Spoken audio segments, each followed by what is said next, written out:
मेरे प्रिय भाई बहनों, जब भी हम प्रभु यीशु मसीह के बारे में पढ़ते हैं, उनके जीवनी के बारे में जो हमें मिलता है मत्ती, मरकुस, लूका और यूहन्ना के सुसमाचार की किताबों में, जो 4 किताबें हैं, तो हमें कई बातों के बारे में, प्रभु यीशु मसीह के बारे में ज्ञान प्राप्त होता है कि किस प्रकार से उसकी सामर्थ अलग अलग रूप से, अलग अलग जगहों पर, अलग अलग व्यक्तित्व के ऊपर उसकी सामर्थ प्रकट हुई। कभी तो उसने समुद्र की लहरों को थामा, कभी कोढ़ियों को चंगा किया, कभी अंधों को आंखें दिया। और यहाँ पर मैं आज आपके सामने एक बात रखना मांगता हूँ कि किस प्रकार से प्रभु यीशु मसीह का दुष्ट आत्मा के ऊपर अधिकार था, सामर्थ था। और आज हम उसी के बारे में बात करेंगे, किस प्रकार से एक दुष्ट आत्मा से भरा व्यक्ति कैसे प्रभु के पास आता है और उसका जीवन बदल जाता है। इससे पहले कि मैं इसके बारे में बताऊं, मैं उस भाग को पढ़ना मांगता हूं जो पाया जाता है मरकुस रचित सुसमाचार और उसका 5वां अध्याय। मरकुस उसका 5वां अध्याय 1 से 19 पद। मैं इसलिए ये पूरा पढ़ना मांगता हूँ ताकि आप इसके पूरे कॉन्टेक्स्ट को और संदर्भ को समझ सकें। आइए मैं पढ़ता हूँ। वे झील के पार गेरासेनियों के वश देश में पहुँचे, और जब वह नाव पर से उतरा तो तुरंत एक मनुष्य जिसमें अशुद्ध आत्मा थी, वह कब्रों में रहता था और कोई उसे जंजीरों से भी न बांध सकता था, क्योंकि वह बार बार बेड़ियों और जंजीरों से बांधा गया था। पर उसने जंजीरों को तोड़ दिया और बेड़ियों के टुकड़े टुकड़े कर दिए थे, और कोई उसे वश में नहीं कर सकता था। वह लगातार रात दिन कब्रों और पहाड़ों में चिल्लाता और अपने आप को पत्थरों से घायल करता था। वह यीशु को दूर ही से देखकर दौड़ा और उसे प्रणाम किया और ऊंचे शब्द से चिल्लाकर कहा, हे यीशु परम प्रधान परमेश्वर के पुत्र, मुझे तुझसे क्या काम? मैं तुझे परमेश्वर की शपथ देता हूं कि मुझे पीड़ा न दे। क्योंकि उसने उससे कहा था, हे अशुद्ध आत्मा, इस मनुष्य में से निकल जा। यीशु ने उससे पूछा, तेरा नाम क्या है? उसने कहा, मेरा नाम सेना है, क्योंकि हम बहुत हैं। उसने उससे बहुत विनती की कि हमें इस देश से बाहर न भेज। वहां पहाड़ पर सूअरों का एक बड़ा झुंड चर रहा था, और उन्होंने उससे विनती करके कहा, हमें उन सूअरों में भेज दे कि हम उनके भीतर जाएं। अतः उसने उन्हें आज्ञा दी, और अशुद्ध आत्मा निकलकर सूअरों के भीतर घुस गई, और झुंड जो कोई करीब 2000 का था, कड़ाड़े पर से झपट कर झील में जा पड़ा और डूब मरा। और उनके चरवाहों ने भागकर नगर और गांवों में समाचार सुनाया, और जो कुछ हुआ था लोग उसे देखने आए। यीशु के पास आकर वे उसको, जिसमें दुष्ट आत्माएं समाई थीं, कपड़े पहने और सचेत बैठे हुए देखकर डर गए। और देखने वालों ने उसका, जिसमें दुष्ट आत्मा थी, और सूअरों का पूरा हाल उनको कह सुनाया। और वे उससे विनती करके कहने लगे कि हमारी सीमा से चला जा। और जब वे नाव पर चढ़ने लगा तो वह, जिसमें पहले दुष्ट आत्मा थी, उससे विनती करने लगा, मुझे अपने साथ रहने दे। परंतु उसने उसे आज्ञा न दी, और उससे कहा, अपने घर जाकर अपने लोगों को बता कि तुझ पर दया करके प्रभु ने तेरे लिए कैसे बड़े काम किए हैं। यहाँ तक हम देखते हैं मेरे प्रियो कि किस प्रकार से ये जो व्यक्ति था दुष्ट आत्मा से भरा पड़ा था, अशुद्ध आत्मा से भरा पड़ा था। और उसका एक जो चिन्ह हम देखते हैं, जो एविडेंस कि दुष्ट आत्मा से किस प्रकार से भरा हुआ था, पहली बात हम नोट करते हैं कि सुनसान अकेले जगह में रहता था। आप बताइए, कब्रिस्तान में कौन रहता है?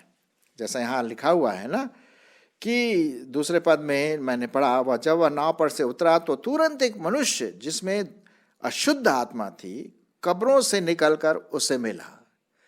अब कब्रिस्तान में कौन रहता है? कोई नहीं रहता वहां पर, है कि नहीं? लेकिन ये व्यक्ति दुष्ट आत्मा से भरा था और उसको वहीं रहने की आदत थी। और एक और चीज इसके बारे में पढ़ते हैं कि जैसे कि दुष्ट आत्मा कैसे कैसे काम करवाता था। तीसरे पद में हम देखते हैं, वह कब्रों में रहा करता था और कोई उसे जंजीरों से बांध भी न सकता था। कहने का मतलब उसमें इतनी सामर्थ आ गई थी कि वो जंजीरों को तोड़ देता था। क्योंकि चौथे पद में हम देखते हैं, क्योंकि वह बार बार बेड़ियों और जंजीरों से बांधा गया था, पर उसने जंजीरों को तोड़ दिया और बेड़ियों के टुकड़े टुकड़े कर दिए और कोई उसको अपने वश में न कर सकता था। इतना भयंकर एक रूप जो शैतान से भरा हुआ, दुष्ट आत्माओं से भरा पड़ा व्यक्तित्व था। एक तरह से पागल सा हो गया होगा। आपने देखा होगा कभी कभी ऐसे व्यक्तित्व अकेले घूमते रहते हैं और अगर उनसे कुछ बात करो तो वो मारने के लिए दौड़ते हैं। बहुत दुख की बात है, लेकिन उसको पता नहीं कि वो क्या कर रहा है। और ये बहुत खतरनाक है और हमारे शारीरिक जीवन के लिए, आत्मिक जीवन के लिए भी बहुत खतरनाक है। जहाँ दुष्ट आत्मा का काम होता है वहाँ और भी सतर्क रहने की जरूरत है। अब देखिए, कब्रों में रहा करता था, जंजीरों से बांधने पर भी उसके पास इतनी सामर्थ आ गई थी। दुष्ट आत्मा उसे देता था कि जंजीरों को भी, बेड़ियों को भी तोड़ मरोड़ के अलग कर देता था। और एक और चीज हम यहाँ पर देखते हैं 5वें पद में कि किस प्रकार से ये दुष्ट आत्मा ये सब चीजें उससे करवाता था। 5वां पद में, और वह लगातार रात दिन कब्रों और पहाड़ों में चिल्लाता और अपने को पत्थरों से घायल करता था। कहने का मतलब ये है मेरे प्रियो कि जब दुष्ट आत्मा किसी व्यक्तित्व में आ जाता है, समा जाता है, तो वो अपने आप को नष्ट करता है, डिस्ट्रॉय करता है और दूसरों को भी परेशान करता है। इसीलिए अब वो रात में जब वो चिल्लाता होगा जोर जोर से, कईयों की शायद नींद खराब हो जाती होगी और अजीब सा लगता है। बीच रात में कोई चिल्ला रहा है तो आपको कैसा लगेगा? अजीब सा नहीं लगेगा? डर सा, एक भय सा आ जाता है। अब ये व्यक्ति जो था खुद ही ग्रसित था दुष्ट आत्माओं से, और एक दुष्ट आत्मा नहीं, सेना की सेना वहां पर है। तो हम देखते हैं कि दुष्ट आत्माओं की जो सेना उसे अपने वश में लिए थी, अपने आप में वो कंट्रोल नहीं कर पाया, क्योंकि उसको कंट्रोल करने वाला था दुष्ट आत्माओं की सेनाएं उसके अंदर भरी पड़ी थी। ये बहुत ही दुख की बात है।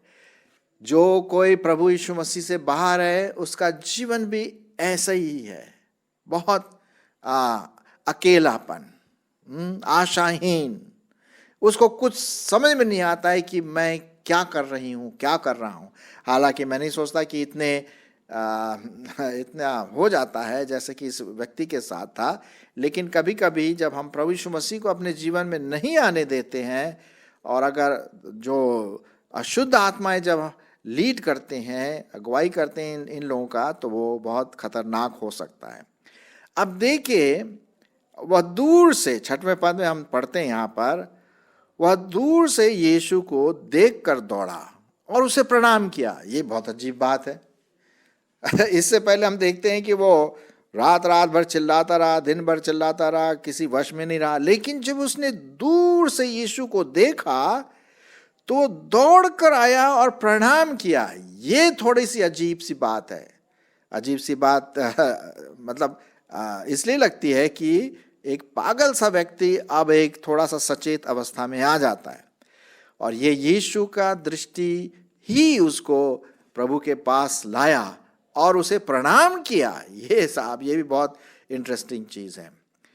और उससे विनती ये किया कि हे यीशु परम प्रधान परमेश्वर के पुत्र। बड़ा लॉजिकल बात कर रहा था वो। हे यीशु परम प्रधान परमेश्वर के पुत्र, मुझे तुझसे क्या काम, और कि मुझे पीड़ा ना दे।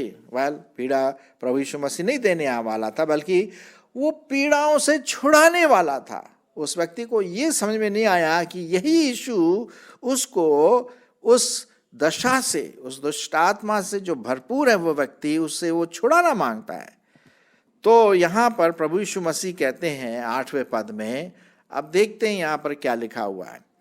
8वां पद, क्योंकि उसने उससे कहा था, अर्थात यीशु ने उससे कहा था, हे अशुद्ध दुष्ट आत्मा, इस मनुष्य में से निकला, इस मनुष्य में से निकला। ये प्रभु यीशु मसीह की आज्ञा थी उस दुष्ट आत्मा को जो उससे ग्रसित था, जो व्यक्ति ग्रसित था। 9वें पद में हम देखते हैं कि प्रभु यीशु मसीह ने पूछा, भाई तेरा नाम क्या है, तेरा क्या नाम है? उसने उससे कहा, मेरा नाम सेना है, क्योंकि हम बहुत हैं। ये थोड़ा सा गौर करने वाली बात है। अब देखिए, सेना उस व्यक्ति का नाम नहीं था। अब ये जवाब कौन दे रहा है?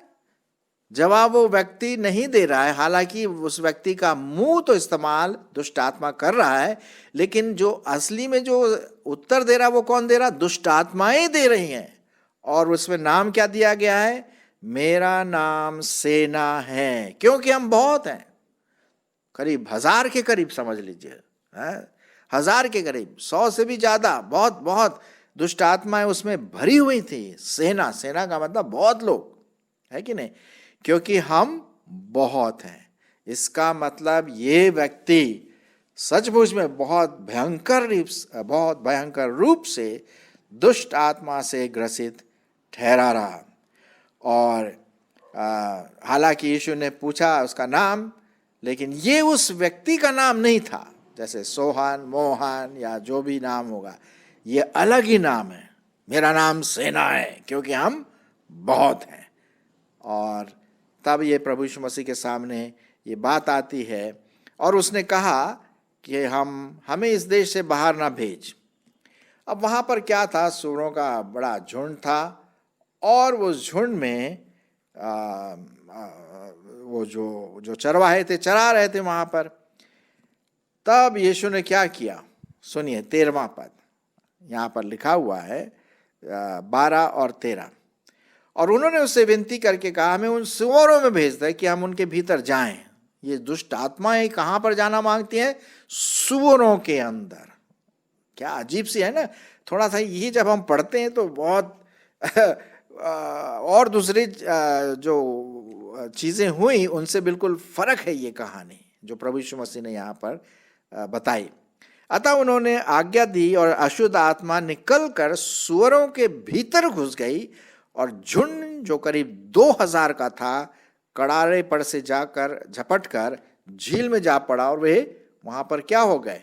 डूब गए। मतलब ये बड़े देखने वाली बात होगी जिन लोगों ने वहां देखा कि क्या हो रहा है। ये बड़ा अजीब सा वहां पर दृश्य हुआ। ये जितने जो सेना नाम की जो दुष्ट आत्माएं थी वो जा करके सुअरों में घुस गई, और सुअरों ने बस चिल्ला चिल्ला करके इधर उधर, बड़ा कंफ्यूजन, जैसे वो व्यक्ति खुद कंफ्यूज में था, अब वो सुअर वैसे हो गया और इधर उधर जाने लगे, और वो जा करके डूब गए।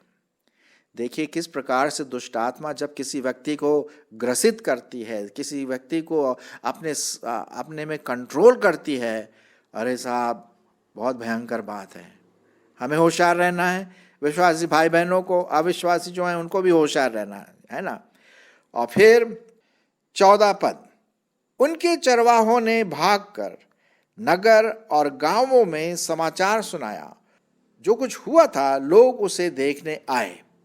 यीशु के पास आकर वे उसको, जिसमें दुष्ट आत्माएं समाई थीं, कपड़े पहने और सचेत बैठे देखकर डर गए। अब देखिए, जब प्रभु यीशु मसीह उस व्यक्ति को साफ करते हैं, दुष्ट आत्माओं को निकालते हैं, तो एक नॉर्मल व्यक्ति बन जाता है, आप जैसे, हम जैसे व्यक्ति। और लिखा हुआ वो कपड़े पहने था, इसका मतलब वो नंगा घूमता था। मैंने कई ऐसे लोगों को देखा जो पागल से हो जाते हैं, जिनको अब अपने बारे में कुछ पता नहीं, ऐसे गोल गोल घूमते रहते हैं इधर उधर, क्योंकि वो अपने आप में कंट्रोल नहीं कर पाते।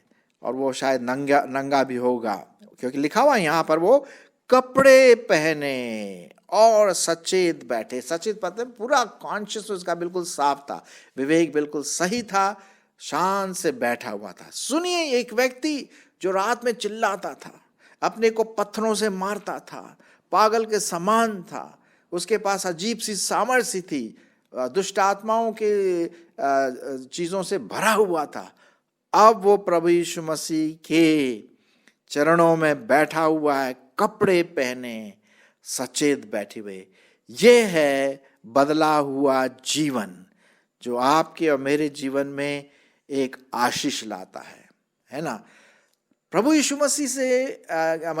मसीह में आने से पहले ये व्यक्ति कैसा था? पागल सा था, और जबरदस्ती चिल्लाता था, कब्रों में घूमता रहता था, नॉर्मल व्यक्ति नहीं था, और अपने आप को पत्थरों से घायल करता था, अपने आप को नष्ट कर रहा था। शैतान और उसकी दुष्ट आत्माएं बस यही करती है, हमारे शरीर को घात करती है। शरीर को घात करने के साथ साथ हमारे आत्मिक जीवन को भी घात करने की कोशिश करती है, डिस्ट्रॉय करने की कोशिश करती है। और यही वो व्यक्ति इसके जीवन में था। लेकिन जब उसने प्रभु यीशु मसीह के पास आया और उसकी बातों को सुना, और जब वो दुष्ट आत्माएं निकली, तब वो अपने आप में आया और प्रभु के पीछे चलने लगा। वहां पर वो बैठ गया, प्रभु की स्तुति और महिमा करने लगा होगा, मैं जरूर सोचता हूं। और जितने लोग थे सब देख के डर गए, अरे ये तो यही व्यक्ति है भाई, अरे ये तो वही है जो घूमता था, हाँ देखा नहीं तुमने? हाँ, अरे वाह, क्या बदलाहट है, क्या चेंज है। चेंज इसलिए है, वो बदला हुआ जीवन इसलिए है कि अब वो प्रभु यीशु मसीह के साथ है, प्रभु यीशु मसीह का जीवन उसके साथ है। और फिर उसके बाद ये गवाही का कारण बन जाता है। अच्छा, अब ये हुआ ये कि ये भी क्या करने लगा, बोलने लगा यीशु मसीह से, भाई प्रभु यीशु मसीह मुझे भी तेरे साथ आने दे। 18वां पद, और जब वह नाव पर चढ़ने लगा तो वह उस जिसमें पहले दुष्ट आत्मा थी उससे विनती करने लगा, मुझे भी अपने साथ रहने दे, परंतु उसने उसे आज्ञा न दी, अर्थात यीशु ने आज्ञा नहीं दी। और उसने कहा, अपने घर जाकर अपने लोगों को बता कि तुझ पर दया करके प्रभु ने तेरे लिए कैसे बड़े काम किए। कहने का मतलब यह है कि जब हम प्रभु यीशु मसीह के पास आते हैं, जब ये व्यक्ति प्रभु यीशु मसीह के पास आया, उसका जीवन बदल गया और वो एक गवाह बन जाता है। ठीक उसी प्रकार से आपको और मुझको भी गवाह बनना है प्रभु यीशु मसीह का। पहले मेरा जीवन कैसा था? नष्ट वाला जीवन था, कंफ्यूजन वाला जीवन था, आशाहीन वाला जीवन था, अकेलापन वाला जीवन था, फ्रस्ट्रेटेड था, पापों में गिरा हुआ था, दुष्ट आत्माओं से भरा हुआ था। अब जब प्रभु यीशु मसीह पर विश्वास किया, जीवन बदल गया। पुरानी बातें चली गई, क्योंकि बाइबल में क्या लिखा हुआ है? जो कोई प्रभु यीशु मसीह में है वो नई सृष्टि है। पुरानी बातें चली गई, वो दुष्ट आत्माओं वाली बातें चली गई, चिल्लाने वाली बातें चली गई, अपने आप को पत्थरों से मारने वाली बातें चली गई। अब वो प्रभु के साथ है, शांति, अनंत जीवन, पापों की क्षमा, एक नया जीवन। और इसीलिए हमें भी, जो आप सुन रहे हैं, मैं और आप, हम सब, अगर प्रभु ने आपके जीवन में कार्य किया है तो आप भी दूसरों के लिए गवाह बने कि प्रभु ने आपके जीवन में, मैं अपने जीवन में कैसे बड़े बड़े काम किए, ताकि लोग सुन करके आशीषित हों और दूसरे लोग भी प्रभु यीशु मसीह के पास आए। मैं सोचता हूँ कि वो जो व्यक्ति था जिसको प्रभु यीशु मसीह ने दुष्ट आत्मा से छुड़ाया, कई जगह गया होगा, अरे मालूम मैं दुष्ट आत्मा से भरा था, लेकिन अब मैं बिल्कुल नया व्यक्ति हूँ, मुझ में पवित्र आत्मा है, मेरा जीवन बदल गया। कितने लोगों ने बोला, हाँ भाई हाँ, ये वही तो व्यक्ति था यार, मैंने देखा था उसको, अब तो बिल्कुल बहुत अच्छा हो गया। समाज के लिए, परिवार के लिए, अपने देश के लिए एक आशीष का कारण बन जाता। आइए प्रियो, मेरा प्रश्न है आपसे ये कि क्या आपने प्रभु यीशु मसीह को ग्रहण किया ताकि आपका जीवन पूरी रीति से बदल जाए? और दूसरी बात, जब आपका जीवन बदल गया है तो क्या आप प्रभु की गवाही पूरे जोर शोर के साथ दूसरों को, अपने माँ बाप को, अपने परिवार वालों को, अपने दोस्तों को, अपने साथियों को, अपने साथ काम करने वालों को ये गवाही देते हैं कि प्रभु ने आपके जीवन में कैसे बड़े बड़े काम किए। आइए हम अच्छे गवाह बन जाएं।